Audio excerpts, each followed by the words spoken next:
Amen. Bonjour à tous. Content d'être avec vous ce matin. J'espère que ça va, que vous allez bien. Moi, ça va bien et je suis même super enthousiaste de ce matin et du sujet qu'on va aborder ensemble ce matin. Tous appelés, tous fils, tous disciples. C'est la thématique de ce matin. Et vraiment, je suis super enthousiaste de pouvoir partager ça avec vous. J'ai déjà fait au premier, de pouvoir le faire maintenant au second culte avec vous. Donc, en fait, ce matin, vraiment, je suis tellement enthousiaste que j'ai un peu envie de faire comme j'ai fait durant cet été pour rentrer dans l'eau. Vous savez qu'il y a un peu deux méthodes quand peut-être certains d'entre vous, vous avez eu l'occasion, la chance d'aller en montagne, dans des lacs, d'aller à la mer. Et il y a un peu deux méthodes pour rentrer dans l'eau. Il y a ceux qui vont tranquilles, tout doucement. Voilà, faut pas se presser. Et puis il y a ceux qui vont en mode voilà, grosse bombe quoi. Et moi c'est un peu plus mon style, la grosse bombe. Et c'est un peu comme ça ce matin que j'avais envie d'aborder la thématique et vraiment on rentre dedans directement. Donc on est tous appelés, tous fils, tous disciples. Donc ok, c'est des choses qui nous semblent, qu'on semble connaître. Mais en fait dans le concret de nos pensées, on se rend compte que très souvent, on n'a pas vraiment tendance à le croire en fait. Notamment le fait qu'on a tous appelé. Et en vérité, la plupart d'entre nous, en tant que chrétiens, on se surprend à avoir ce type de pensée par rapport à l'appel de Dieu. On a l'impression qu'il y a des chrétiens qui sont appelés et d'autres qui ne sont pas appelés. Il y aurait deux types de chrétiens, les appelés et les pas appelés. Et le truc, en fait, c'est que quand on lit la Bible, et notamment l'Ancien Testament, on a vraiment l'impression que les récits bibliques nous font penser ça, nous font aller dans ce sens-là. Parce que quand vous voyez par exemple quelqu'un comme Moïse qui a une expérience folle en fait, la façon dont Dieu l'appelle, où il se retrouve face à un buisson ardent qui brûle mais ne se consume pas, et Dieu l'appelle au milieu de ce buisson ardent, mais est-ce que l'un d'entre nous a déjà vécu ça, un appel de Dieu comme ça ? Quand on voit d'autres personnes comme Ésaïe, l'année de la mort du roi Osias, Ésaïe qui est dans le temple, qui voit le Seigneur assis sur un trône, et il y a les séraphins qui crient « Saint, Saint, Saint est l'Éternel, sa gloire remplit toute la terre ». Ça, c'est de l'appel. Et Dieu lui dit « Tu vas être prophète, prophète pour les nations, prophète pour Israël, mon peuple ». Et c'est pareil avec Jérémie, c'est pareil avec Daniel. Jérémie, il est appelé dès son plus jeune âge. Dès son plus jeune âge, Dieu lui dit « Tu vas être prophète pour les nations ». Et Jérémie va faire des prophéties puissantes. Et il va même assister à la réalisation de ces prophéties. Et en fait, quand on va dans le Nouveau Testament, on a l'impression que c'est pareil, c'est bis repetita. Il y a Pierre, Jésus, il le voit et lui dit « Pierre, viens, suis-moi ». Il y a Paul sur la route de Damas qui voit cette lumière immense qui l'aveugle, qui tombe, et Jésus lui parle directement. Et peut-être que toi, ce matin, tu es là, tu es assis sur ta chaise, et tu te dis, mais moi, j'ai tellement pas vécu ça dans ma vie. Peut-être même tu as accepté Jésus quand tu étais tout petit. Tu n'as même pas en fait de date de conversion précise dans ta tête. Et tu te rappelles pas spécialement de moments waouh dans ta vie où Dieu, il vient, il se révèle de façon puissante, il te donne son plan pour ta vie entière. Peut-être tu n'as pas vécu ça. Et du coup, quand tu lis ces histoires, tu en viens à te poser la question, mais est-ce que je suis normal en fait ? Est-ce que je suis un chrétien appelé ? Sûrement que devait l'être, sûrement qu'Ésaïe, que Moïse, que tous ces gars devaient l'être. Mais c'est peut-être pas le cas pour moi. Et en plus, tu viens le dimanche matin ici, ou dans une autre église, et tu vois les gens sur l'estrade. Tu vois ceux qui prêchent, tu vois ceux qui ont le micro, tu vois ceux qui chantent. Et tu te dis, eux, ils sont appelés. Et moi, je ne le suis pas. Je suis un enfant secondaire dans la maison du Père. Et pour certains d'entre nous, c'est vraiment une souffrance. C'est vraiment une souffrance. Et le problème en plus, c'est que cette souffrance, elle ne va pas rester seule. Parce qu'elle est la racine, en fait, cette souffrance, de symptômes qui sont plus ou moins visibles. Cette souffrance, en fait, elle peut générer une jalousie très forte vis-à-vis de ceux qui, à nos yeux, à notre sens, sont appelés. On se dit, mais pourquoi lui, Seigneur ? Et pourquoi pas moi ? Et dans le secret de nos cœurs, là où seul Dieu sait vraiment, et seul nous pouvons voir vraiment ce qu'il y a ça. Et cette jalousie qui est là, qui ronge. Mais elle peut aussi générer cette souffrance des critiques et du jugement, où on se dit, un tel a été appelé, mais moi à sa place, je ferais tellement mieux que lui. Pourquoi c'est lui ? Et du coup, on va avoir cette tendance à critiquer, à juger l'autre, à essayer de le rabaisser en fait, pour qu'il soit à la même hauteur un peu que notre ego, pour que nous on se sente pas trop blessés. Mais ce que j'aimerais te dire ce matin, c'est que cette pensée, je ne suis pas un chrétien appelé, c'est une fausse croyance. C'est un mensonge. Et si tu es d'accord, on va l'enterrer, on va prendre le temps de l'enterrer ce matin ensemble. Et peut-être que dans les jours qui viennent, cette pensée elle va te revenir à l'esprit. Ce mensonge va te revenir à l'esprit. Tu n'es pas appelé. Regarde les autres, eux le sont, toi tu ne l'es pas. Il va falloir faire ce travail de refuser le mensonge et de croire à la vérité. Et donc la Bible nous donne le cas effectivement de personnes comme Ésaïe, comme Samuel, comme Moïse, comme Élie, comme Paul, comme Pierre, qui ont vécu des choses spécifiques. À un instant T, Dieu leur a donné quelque chose, s'est révélé à eux, leur a montré le plan pour leur vie. Donc ça, c'est tout à fait possible de vivre ça. Il n'y a pas de souci sur ça. Mais par contre, il est faux de croire que c'est comme ça, et uniquement comme ça, que Dieu traite systématiquement avec les êtres humains. Dieu ne traite pas de cette façon, de façon systématique. Et même quand on lit le livre des Actes, en fait, c'est un livre qui s'étend sur des dizaines d'années. Et les faits qui sont racontés dans le livre des Actes, c'est les faits qui ne sont pas normatifs, qui ne sont pas habituels dans la vie de Paul. Nulle part dans le livre des Actes, vous trouverez la phrase où c'est dit, bah voilà, Paul a passé une bonne journée, il rentre chez lui le soir, il lit le Figaro, ou le Monde, ou le journal que vous voulez, il check son compte Facebook et il s'endort. On n'a pas ça. Pourtant, des faits banaux, comme ceux-ci, Paul a dû en vivre un paquet. Et même quand on voit ce qu'il écrit dans ses épîtres, notamment dans 2 Corinthiens 10 à 13, on se rend compte que Paul vivait beaucoup plus, que le lot quotidien de Paul était beaucoup plus les épreuves qu'une manifestation continue de la gloire de Dieu. Donc ces écrits qu'on a et les choses qui sont vécues par ces gens ne sont pas forcément normatifs, sont inhabituels. Et en fait, généralement, il y a deux types de personnes. Deux types de personnes chez les chrétiens qui se sentent pas appelés. Et en ça, je vais reprendre ici ce que dit un très bon ami, Nathan Lambert, sur le sujet. Nathan, il explique très bien qu'en fait, il y a deux types de chrétiens. Et donc, le premier type, c'est les chrétiens qui ne sont pas appelés, qui ne se sentent pas en tout cas appelés, et qui en sont satisfaits. On pourrait un peu les identifier, ces chrétiens, aux frères de Joseph. Aux frères de Joseph. Donc Jacob, dans la Bible, c'est un personnage qui a 12 fils, dont un qui s'appelle Joseph. Et Joseph, c'est le fils préféré de Jacob. Donc imaginez les 11 autres. Imaginez comment les 11 autres vont vivre. Ils vont se sentir rejetés, ils vont se ressentir mal aimés. En fait, ils se sentent comme des enfants vraiment secondaires, quoi. Joseph, c'est le fils appelé. C'est le chrétien appelé. C'est celui qui a été appelé, qui est aimé du Père. C'est le chouchou du Père. Les autres sont des enfants secondaires. Et ça, c'est le premier type de chrétiens, du coup. Ceux qui se sentent pas appelés, qui en sont pas satisfaits. Et le deuxième type, c'est ceux qui se sentent pas appelés, mais qui sont satisfaits de ça. En fait, ils se sentent pas appelés et ils ont surtout pas envie de l'être. Et ça, c'est plus les chrétiens, on va dire, du type Ésaü. Ésaü, c'est le frère de Jacob. Et Ésaü, c'est celui qui a dit, non, moi, je veux pas. C'est moi qui est censé, en tant qu'aîné, recevoir la bénédiction du Père. Mais volontairement, pour un plat de lentilles, je laisse ça aux frangins. Moi, j'ai pas envie. Je veux pas.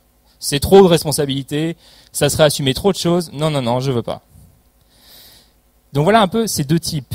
Mais la volonté de Dieu, vraiment pour nos vies, c'est qu'on soit vraiment aucune de ces deux personnes. Parce qu'on est vraiment tous appelés de Dieu. Alors comment je sais ça ? Comment est-ce que je sais que nous sommes appelés de Dieu ? Donc Nathan poursuit et il donne deux raisons. Et en fait, ces deux raisons, en y réfléchissant, c'est les deux raisons qui sont données dans tout le livre des psaumes. Quand vous lisez le livre des psaumes, il y a deux raisons principales pour lesquelles Dieu peut être loué, pour lesquelles Dieu peut être adoré. Dieu est digne de louange parce qu'il est le créateur, et il est digne de louange parce qu'il est le libérateur, le sauveur, le rédempteur. Et en fait, on sait en tant que chrétien qu'on est appelé parce que Dieu est notre créateur, et parce que Dieu est celui qui nous a sauvés. Est-ce que vous savez que Dieu n'avait pas du tout besoin de vous ? C'est pas très réconfortant comme pensée, mais il n'avait pas besoin de nous créer. En fait, Dieu n'avait pas besoin de nous créer. Il n'avait pas besoin de nous pour être glorifié. Il avait déjà des centaines de milliers d'étoiles qui le glorifiaient, des centaines d'espèces animales qui le glorifiaient. Dieu n'avait pas besoin de nous pour faire preuve de sagesse et d'intelligence. Il l'avait déjà fait en créant le monde. Jérémie 51, verset 15 dit « Il a fondé le monde par sa sagesse. Il a étendu les cieux par son intelligence. » Et Dieu n'a même pas besoin de nous pour être aimant. Parce que moi, pour être aimant, j'ai besoin d'un vis-à-vis, j'ai besoin de quelqu'un en face de moi. Mais Dieu est Trinité. Il est Père, Fils et Saint-Esprit. Et le Père, le Fils, le Saint-Esprit s'aiment de toute éternité.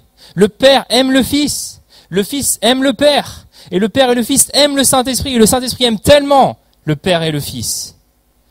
Donc Dieu n'a pas besoin de nous. Et donc c'est quoi la conclusion de tout ça? C'est de dire que, en fait, si Dieu vous a créé, si Dieu nous a créés, c'est pas parce qu'il avait besoin de nous, mais c'est parce qu'il avait envie de nous. Nous sommes le fruit.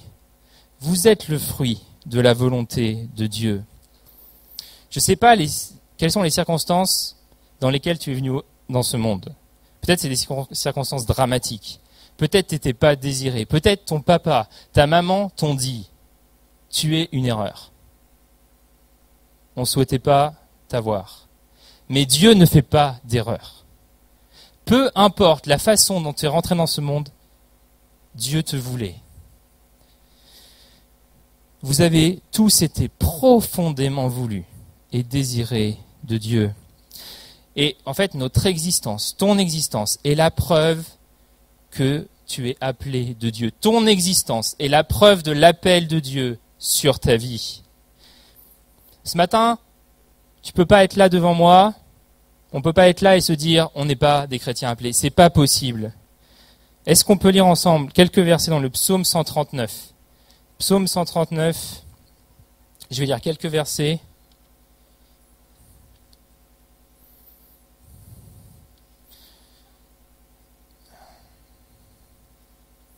Psaume 139, on va commencer au verset 13. Voici ce que le psalmiste dit à Dieu. « C'est toi qui as formé mes reins, qui m'as tissé dans le ventre de ma mère. Je te loue de ce que je suis une créature si merveilleuse. Tes œuvres sont admirables et je le reconnais bien. Mon corps n'était pas caché devant toi lorsque j'ai été fait dans le secret, tissé dans les profondeurs de la terre. Je n'étais encore qu'une mince informe, mais tes yeux me voyaient. Et sur ton livre étaient inscrits tous les jours qui m'étaient destinés, avant qu'un seul d'entre eux n'existe. Que tes pensées, ô Dieu, me semblent impénétrables, que leur nombre en est grand. Comment les compter, elles sont plus nombreuses que les grains de sable. Je me réveille et je suis encore avec toi. Amen. Et Dieu, ce que nous dit ce psaume, c'est qu'il t'a designé, il t'a tissé, il t'a façonné, toi et pas un autre, dans le sein de ta mère. Il t'a fait avec tes capacités, il t'a fait avec tes compétences. Et il a dit, c'est très bon. Et nous, le problème, c'est qu'on voit Dieu et on lui dit, Seigneur, franchement, t'aurais pu faire un effort. T'aurais pu faire mieux, quoi. J'aimerais bien un peu plus de ceci, un peu moins de cela, un peu plus de charisme, un peu moins de timidité, un peu plus de muscles, un nez plus court. On est comme ça avec Dieu. Mais Dieu, il a dit, c'est très bon. C'est très bon. C'est très bon. Dieu te dit, tu es cette créature merveilleuse. Je t'ai appelé à l'existence et cet appel, il est efficace sur ta vie parce que le souffle de vie, il est en toi. Mais ça va même plus loin que ça. Parce que si ce matin tu es là et tu es chrétien, bah c'est pas grâce à toi. C'est pas grâce à toi. Voici la façon dont la Bible décrit l'homme non chrétien. Celui-ci, il est perdu, il est aveugle, il est mort. Maintenant, la question c'est, comment un mort peut se ressusciter lui-même? Est-ce que c'est possible qu'un gars qui est mort saute de son cercueil, il sort de son tombeau et il se présente et fait « Tada, je suis là ». C'est pas possible. Quand on est mort, on est mort. Donc ça veut dire qu'il faut que quelqu'un et fait une action pour que le mort revienne à la vie. Et c'est ce qu'a fait Dieu dans sa grâce. Il nous a fait revivre. Parce que notre esprit était mort. Physiquement, nous pouvons être vivants. Mais spirituellement, nous sommes morts parce que l'esprit est déconnecté vis-à-vis de Dieu. Il n'y a pas cette vie de Dieu. Et donc, il y a une mort spirituelle. Et maintenant, pourquoi moi? Pourquoi toi? Est-ce qu'on est meilleur que les autres? Est-ce qu'on a plus de discernement que les autres? Non, c'est par pure grâce. Dieu n'a pas trouvé quelque chose en toi ou en moi où il s'est dit « Waouh, vraiment, il y a du mérite là. On va le sauver. » Mais non, c'est la grâce de Dieu. Et c'est le message que crie la Bible, de Genèse à l'Apocalypse. La grâce de Dieu nous sauve. Ce n'est pas nous qui avons choisi Dieu comme Père, et c'est les versets qu'on a ici, mais c'est Jésus qui nous a choisis. Vous avez ces versets, on va en lire quelques-uns, et franchement, on pourrait en mettre des dizaines d'autres, tellement il y en a dans la Bible. Mais juste quelques-uns qu'on va lire ensemble. Jean 15, verset 16, voilà ce que dit Jésus. « Ce n'est pas vous qui m'avez choisi, mais c'est moi qui vous ai choisi. Et je vous ai établi pour que vous alliez, pour que vous portiez du fruit et que votre fruit demeure. » Éphésiens 1, verset 4 à 6. « En lui, en Christ, Dieu nous a choisis avant la création du monde, pour que nous soyons saints et sans défaut devant lui. Dans son amour, il nous a prédestinés à être ses enfants adoptifs par Jésus-Christ. » Dans Romains 9, Paul dit « Ainsi Dieu nous a appelés, non seulement d'entre les Juifs, mais encore d'entre les païens. » 1 Corinthiens 1, verset 9, Dieu est fidèle, lui qui vous a appelé à vivre en communion avec son Fils, Jésus-Christ notre Seigneur. 1 Corinthiens 1, verset 24, l'évangile est puissance de Dieu et sagesse de Dieu pour ceux qui sont appelés, tant juifs que grecs. Et donc la conclusion de tout ça, c'est que tu es appelé. Tu es appelé. Le simple fait que tu existes, le simple fait que tu sois chrétien aujourd'hui, ça témoigne de l'appel efficace de Dieu sur ta vie. Et donc il n'y a pas de chrétien pas appelé, ça n'existe pas, c'est un concept qui n'existe pas. Il n'y a pas deux catégories d'enfants, les préférés, les secondaires, ça n'existe pas. Vous êtes tous, nous sommes tous les enfants préférés de Dieu. Et donc, ça c'est pour mettre les choses au point, on est vraiment tous appelés. Et on est aussi tous fils de Dieu. J'aimerais qu'on prenne ensemble Galates verset 3. Galates chapitre 3, pardon. On va lire quelques versets. Galates 3, versets 26 à 28. Je ne vais pas revenir sur le contexte de l'épître aux Galates. Ça a été fait précédemment, donc vous pouvez regarder ça dans les prédications qui ont été faites en juillet. Donc voilà pour concernant le contexte de l'épître aux Galates. Donc on va lire juste ces quelques versets. Galates 3, versets 26 à 28. Vous êtes tous fils de Dieu par la foi en Jésus-Christ. En effet, vous tous qui avez été baptisés en Christ, vous vous êtes revêtus de Christ. Il n'y a plus ni juif ni non-juif, il n'y a plus ni esclave ni libre, il n'y a plus ni homme ni femme, car vous êtes tous un en Jésus-Christ. Nous tous qui avons été baptisés en Christ, nous nous sommes revêtus de Christ. Qu'est-ce que Paul veut dire ici? Pourquoi il utilise cette métaphore? En fait, Paul, il parle ici de se revêtir de Jésus comme on se revêt d'un vêtement, comme on va mettre un vêtement. Et parce qu'en fait, quand vous rencontrez quelqu'un, ces vêtements, ça peut être un indicateur assez important concernant son identité. Parce que je pense que vous êtes d'accord avec moi, un menuisier va pas s'habiller de la même façon qu'un businessman, qui va pas s'habiller de la même façon qu'un artiste. Et je pense même que là, si je vous dis pensez à un rappeur américain, ce qui vous vient en tête, c'est l'image d'un gars avec la casquette un peu de travers, des bagues aux doigts, des vêtements amples, enfin voilà. Si je vous parle d'un judoka, vous allez penser à quelqu'un en kimono avec une ceinture. Donc les vêtements parlent en fait, parlent sur notre identité. Et en sorte que lorsque je suis revêtu de Christ, être fils de Dieu, en fait, devient mon identité première. Et en fait, ça vaut le coup de réfléchir à dans nos vies. Quelle est la chose la plus importante qui me définit? Quelle est pour moi la chose la plus précieuse qui va me définir? Et pour bien que vous compreniez ça, je vais juste vous raconter une petite partie de mon histoire familiale. Mon grand-père, en fait, est né en Turquie. Il est arménien. Et il a immigré en France, du coup, dans les années 30. Et pour lui, en fait, ce qui a vraiment toujours défini sa vie principalement, c'était son identité arménienne, c'était son ethnicité. Mon grand-père, il a fait plein de jobs différents. Il a notamment été tailleur pendant très longtemps.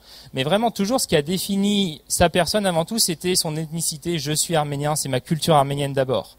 Au point même qu'il est allé à l'église pendant des années, l'église évangélique arménienne, mais sans jamais être chrétien. Mais il était arménien.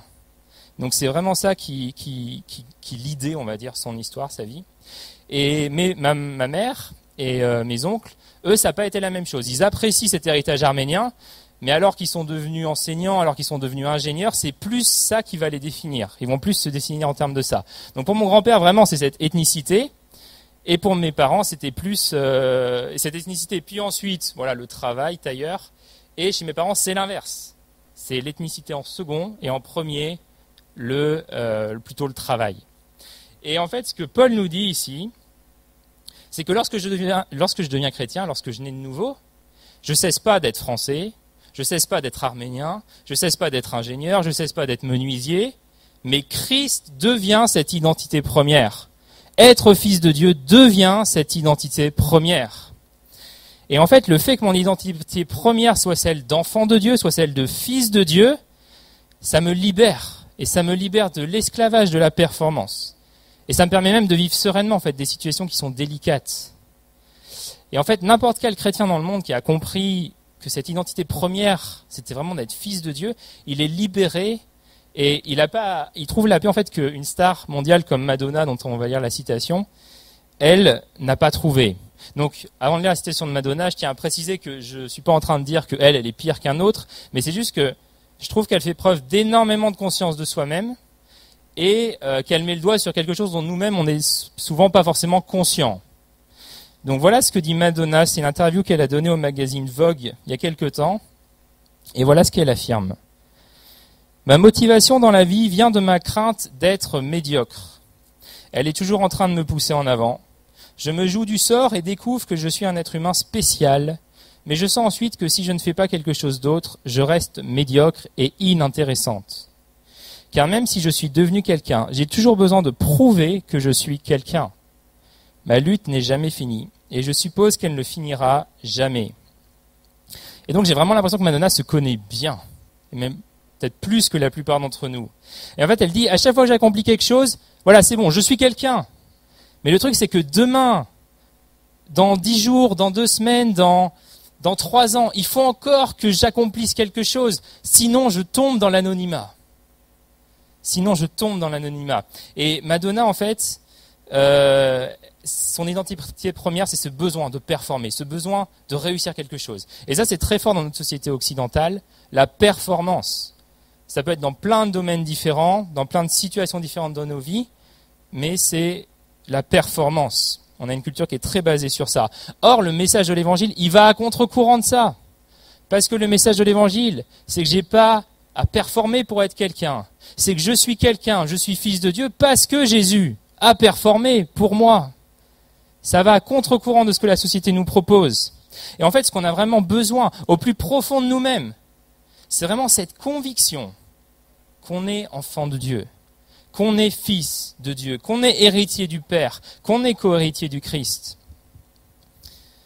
C'est de pouvoir dire, je sais que je sais, que je sais, que je suis fils de Dieu, que je suis héritier du Père, que je suis co-héritier avec Jésus. Et vous savez, lors de son baptême au Jourdain, il y a cette voix que le Père fait retentir sur le Fils, et voici ce que le Père ne dit pas, mais qu'il aurait pu très bien dire. Il ne dit pas, voici le prophète des nations, voici le berger d'Israël, voici celui qui a tous les trésors de la connaissance et du savoir. Voici, voilà, il aurait pu tellement en rajouter, voici le plus grand enseignant de l'histoire, il aurait tellement pu en rajouter. Mais Dieu lui dit juste, voici mon fils bien-aimé, en qui j'ai mis toute mon affection. Et c'était ça qui comptait réellement pour Jésus. C'était cette identité qui comptait pour lui, être fils de Dieu, avoir cette filiation avec le Père. Et Jésus, il était différent à cause de ça, parce qu'il savait qui il était, parce qu'il n'était pas à chercher à prouver. Jésus ne cherche pas à prouver les choses, il sait qui il est. Et maintenant, j'ai envie d'être très concret ce matin. Comment, en fait, le fait de savoir qu'on est appelé fils de Dieu, Comment ça peut impacter notre quotidien? Comment ça peut nous permettre de vivre l'évangile au quotidien? C'est ce beau slogan qui est sur le mur. Mais qu'est-ce que ça veut dire concrètement? Et en fait, souvent, on est un peu confus à ce sujet-là parce que on a l'impression que l'évangile, c'est la porte d'entrée. C'est la façon dont on est sauvé en tant que chrétien. Voilà, on est sauvé par l'évangile, on est rentré dans la maison. C'est bon. Mais en fait, l'évangile, c'est vraiment la maison dans laquelle le chrétien va demeurer toute sa vie. L'évangile, c'est pas du tout le B à bas de la vie chrétienne, mais c'est vraiment le A à Z de la vie chrétienne. Et par exemple, prenons l'exemple d'une journée qui n'a pas été productive et qui, pour le coup, aurait dû l'être. Vous êtes allé au travail, vous rentrez chez vous le soir et ça n'a pas du tout été productif. Comment le chrétien peut-il réagir à une telle journée? Donc, c'est des pistes de réflexion, mais déjà, le chrétien peut commencer par, s'il a mis des mauvaises priorités, s'il a été paresseux, se repentir, en fait, parce que Dieu n'excuse pas, enfin, n'est pas pour la paresse. Mais ensuite, le chrétien ne se sent pas pour autant rejeté de Dieu. C'est pas parce que j'ai pas réussi à faire ce que je devais faire dans ma journée que Dieu m'a rejeté. Je me sens pas rejeté de Dieu et je sens pas que le lendemain j'ai besoin de faire le double de ce que j'aurais dû faire pour être accepté de Dieu.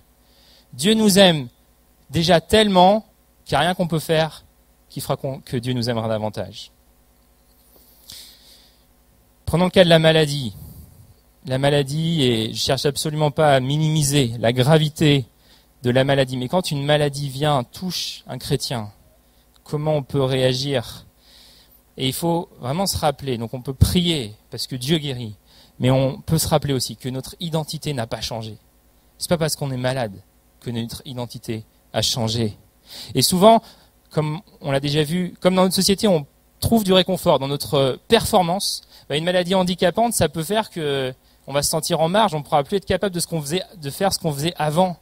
Mais le chrétien se rappelle qu'il n'est pas ce qu'il fait, mais ce que Jésus a fait. Il a cette assurance auprès de Jésus. Et prenons l'exemple encore plus terre à terre pour finir. Par exemple, une couche sale et puante de son enfant qu'il faut changer. Et en fait, plutôt que de changer la couche par devoir où on va cultiver l'amertume, de se dire j'ai passé ma journée à changer des couches, à nettoyer le vomi de mes enfants, et à parfois comparer le nombre de couches qu'on a changé avec notre conjoint, combien lui il en a changé, le chrétien peut se rappeler que son identité et sa valeur ne sont pas justement dans ce qu'il fait. On n'est pas des changeurs de couches, on est des fils et des filles de Dieu. Et peu importe là où tu es, peu importe si tu es devant une table à langer, ou si tu es seul sur le sommet d'une montagne tranquille, tu as le même accès auprès du Père par Jésus. Donc ça, c'est quelques exemples concrets pour vivre cet évangile au quotidien. Donc on est tous appelés, on est tous fils, et au final on est tous disciples. Et pour terminer, j'aimerais vraiment juste, dans cette dernière partie, enfoncer le clou en fait, de tout ce qui a pu déjà être vu, de tout ce qu'on a pu déjà voir ensemble. Et mon but vraiment ce matin, c'est ça, c'est que Dieu puisse télécharger sa vérité en vous, qu'il puisse y avoir un téléchargement de la vérité pour que s'il y a des mensonges, ceux-ci puissent être expulsés et que la vérité, la puissance de la vérité fasse son œuvre de liberté dans nos vies. Donc je vais déconstruire, je vous propose de voir ensemble 6 mythes concernant la notion de disciple. Donc ça ne veut pas dire qu'on les croit tous forcément, mais c'est des choses qui sont un peu dans un coin de nos têtes, qui sont parfois un peu nébuleux, et c'est bien de les nommer et d'être au clair sur ça. Parfois on peut avoir tendance à penser que devenir disciple, c'est une deuxième étape de l'expérience chrétienne qui intervient après la conversion. En gros, il y a le chrétien né de nouveau, et après il y a le disciple. Après un cheminement, un temps de cheminement, il y a le disciple. Mais ça, c'est pas du tout ce que nous dit l'Évangile. L'Évangile dit le disciple, c'est celui qui est chrétien en fait.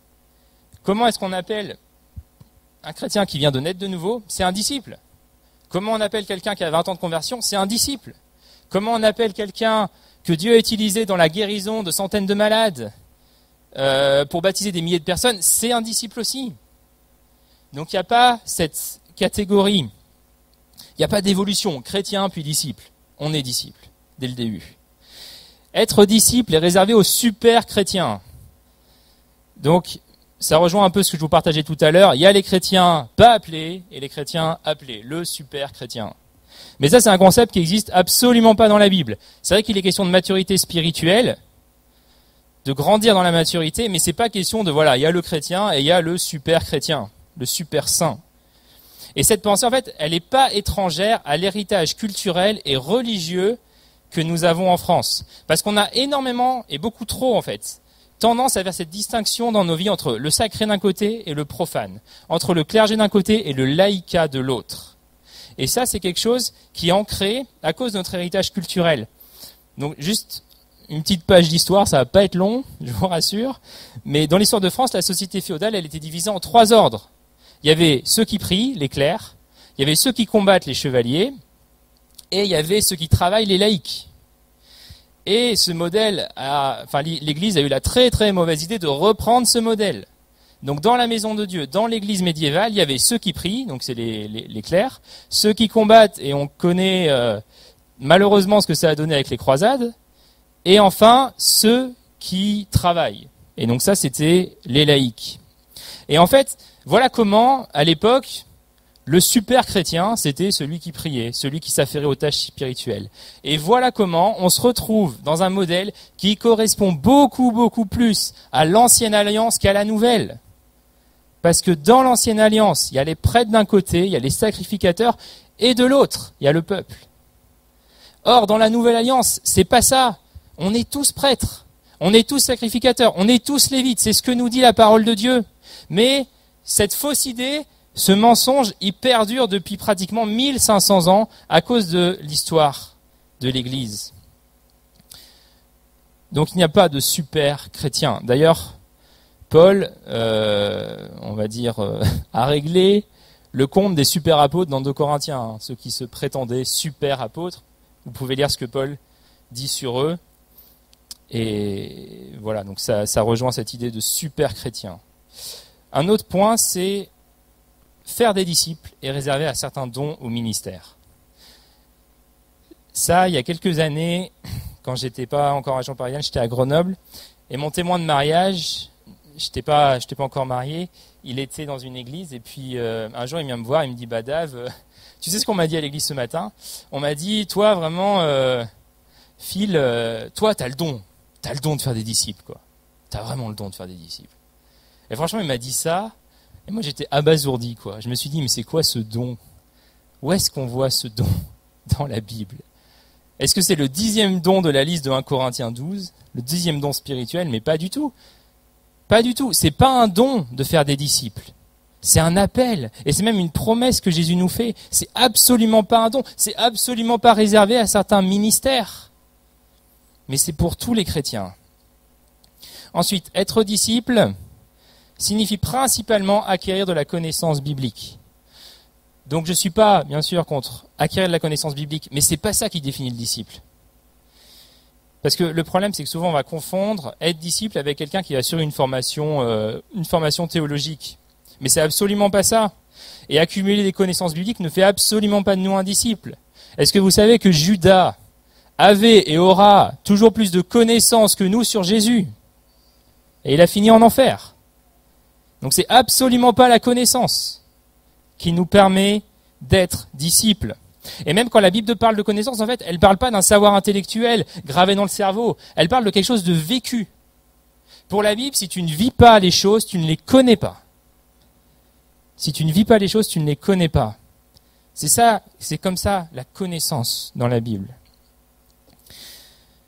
Ensuite, avant-dernier, être disciple, ça signifie principalement avoir un service dans l'Église. Donc encore une fois, je ne suis pas en train de dire qu'il ne faut pas avoir de service dans l'Église.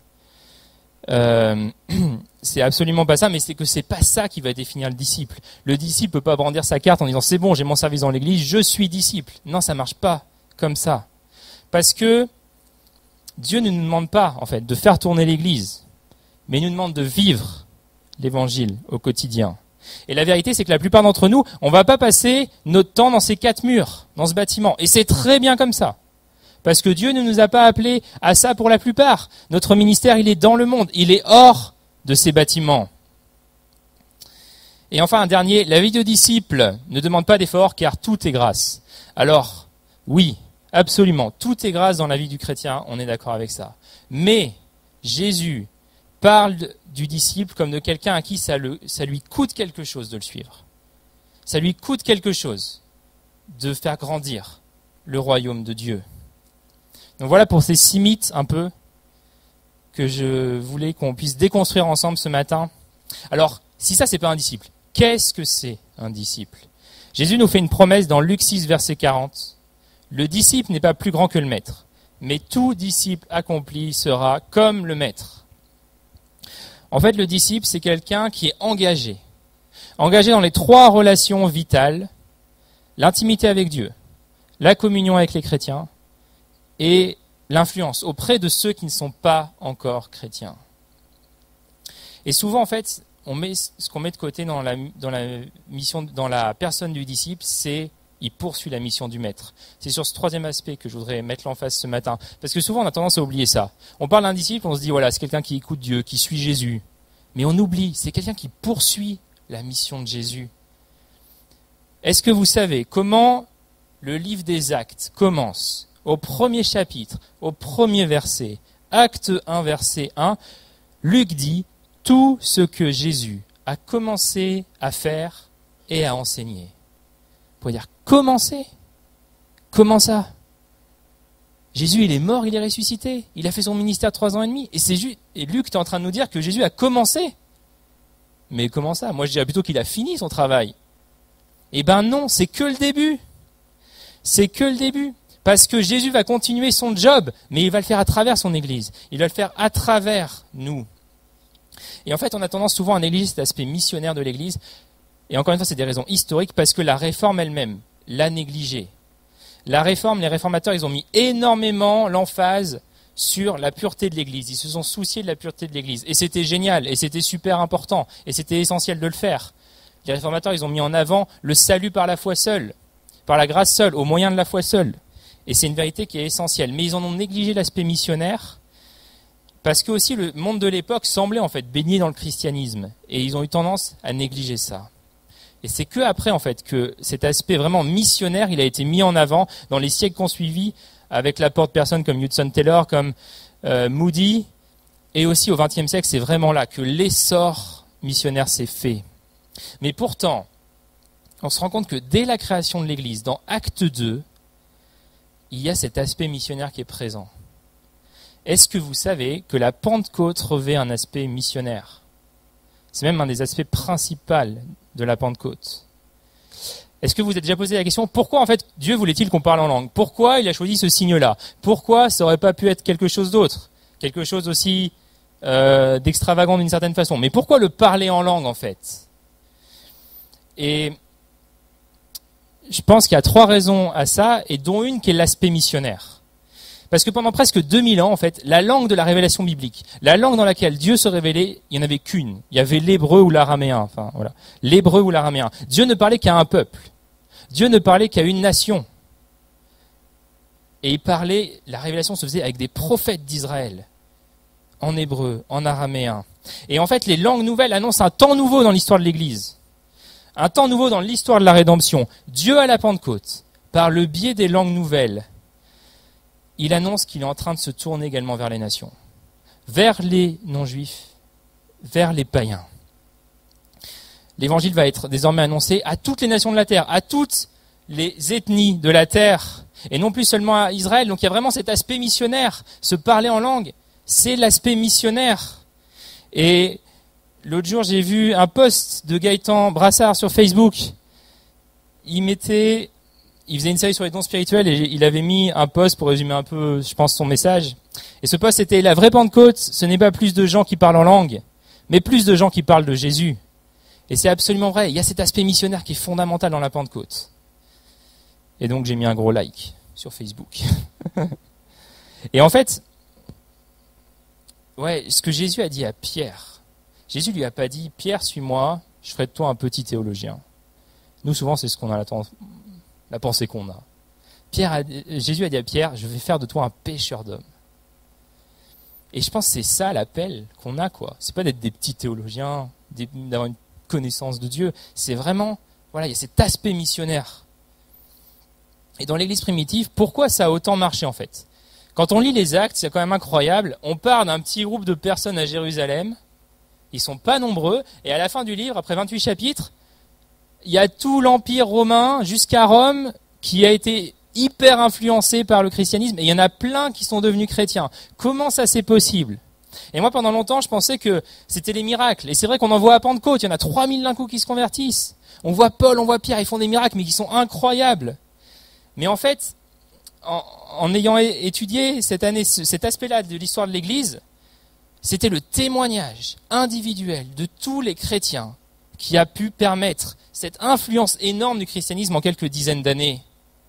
Beaucoup d'historiens de l'Église disent cela en fait. Et je vous propose qu'on lise deux citations de deux historiens qui sont absolument d'accord sur ça en fait. Parce que c'est vraiment le témoignage de milliers de chrétiens dans leur contexte personnel particulier qui a pu amener cet impact énorme sur tout l'Empire romain. Voilà ce que dit Adolf von Harnack, qui est vraiment un spécialiste de l'histoire de l'Église des premiers siècles. Et donc il dit, durant les 1er et 2e siècles, il est impossible d'isoler dans l'Église un groupe déterminé de personnes qui auraient été les principaux agents de la propagande chrétienne. Tout porte à croire que la grande mission confiée par Dieu à son Église fut en réalité accomplie par des missionnaires non professionnels. Et voilà ce que dit Kenneth Latourette, qui va dans le même sens. Les agents principaux dans l'expansion du christianisme ne semblent pas avoir été ceux qui en faisaient leur profession ou la part majeure de leur occupation quotidienne, mais les hommes et les femmes qui continuaient leur vie dans un contexte purement séculier et qui parlaient de leur foi à ceux qu'ils rencontraient de manière naturelle. Donc voilà comment l'évangile s'est diffusé dans l'Empire romain. Un témoignage simple. Des chrétiens qui allaient à leur job, qui aimaient les gens qui étaient là et qui leur partageaient simplement le message de l'évangile. Et Dieu a fait des miracles. Dieu a permis des conversions. Dieu a permis que ça se multiplie, qu'il y ait cette multiplication. Et juste terminer avec cette citation de Tertullien, en 197, qui décrit le style de vie intentionnel de ces premiers chrétiens.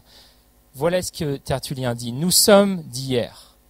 Et déjà nous avons rempli la terre et tout ce qui est à vous. Les villes, les îles, les postes fortifiés, les bourgades, les camps eux-mêmes, les tribus, le palais, le sénat, le forum, nous ne vous avons laissé que les temples. Car nous ne sommes ni des brahmanes, ni des gymnosophistes de l'Inde, habitants des forêts et exilés de la société. C'est pourquoi nous habitons avec vous en ce monde, sans se lasser de fréquenter votre forum, votre marché, vos bains, vos boutiques, vos magasins, vos hôtelleries, vos foires et les autres lieux où se traitent les affaires. Voilà les chrétiens, comment ils avaient investi toutes les sphères de la société.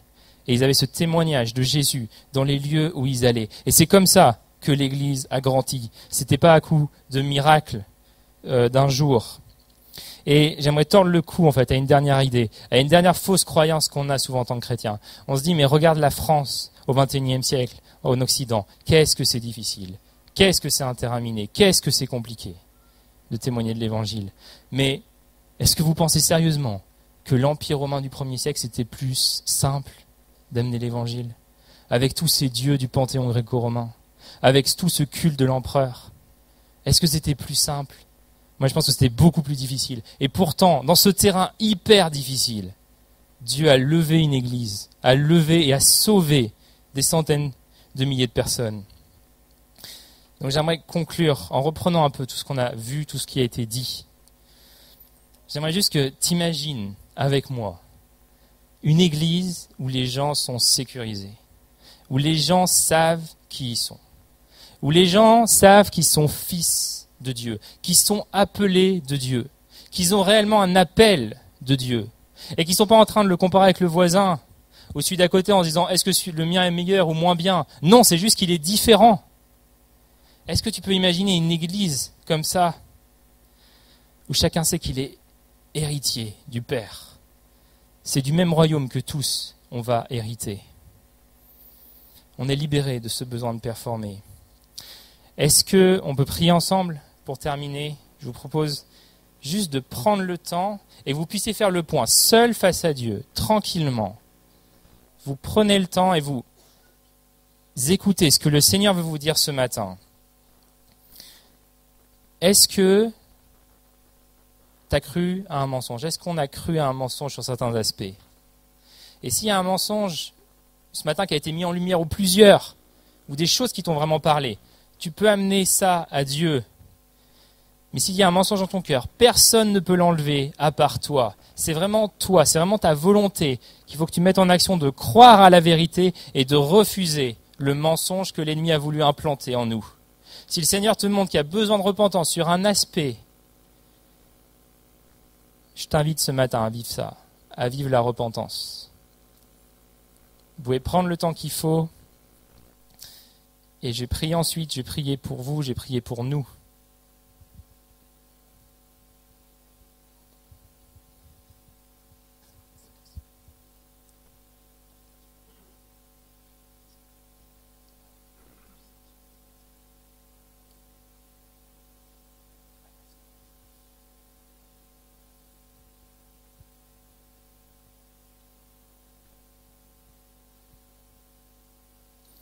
Prenez le temps d'écouter ce que Dieu veut vous dire, vous communiquer.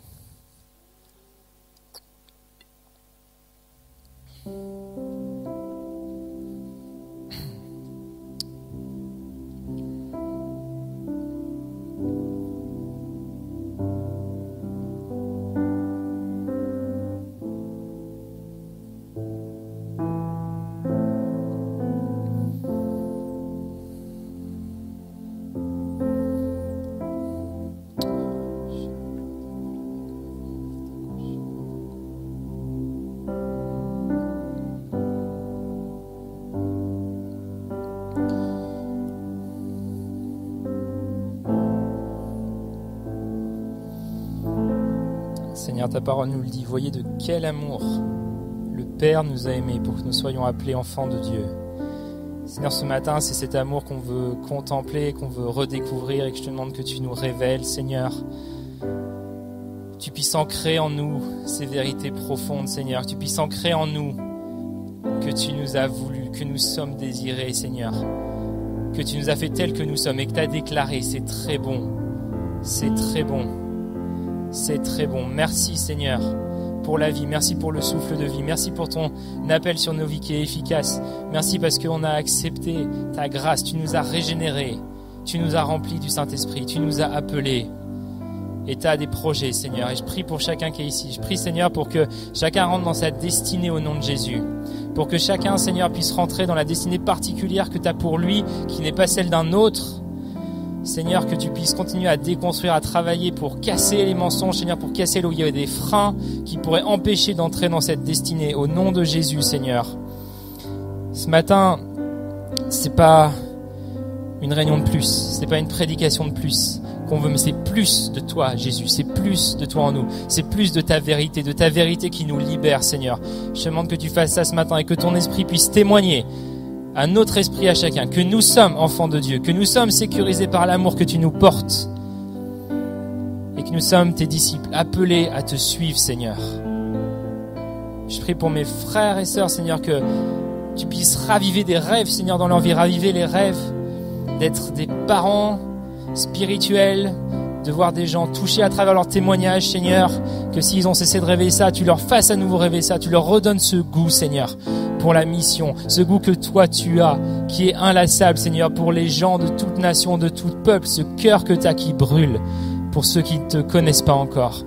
Au nom de Jésus, Seigneur, bénis ton Église, bénis tous ceux qui sont ici. Construis la vérité de l'Évangile dans chacune des vies, construis la vérité de l'Évangile, Seigneur. Repousse les craintes, repousse les mensonges, libère de la jalousie, du jugement, Seigneur. Ôte ces racines qui pourrissent la vie. Merci, Seigneur, de faire ton œuvre par le Saint-Esprit, au nom de Jésus. Amen. Amen. Merci, Seigneur. Amen, amen.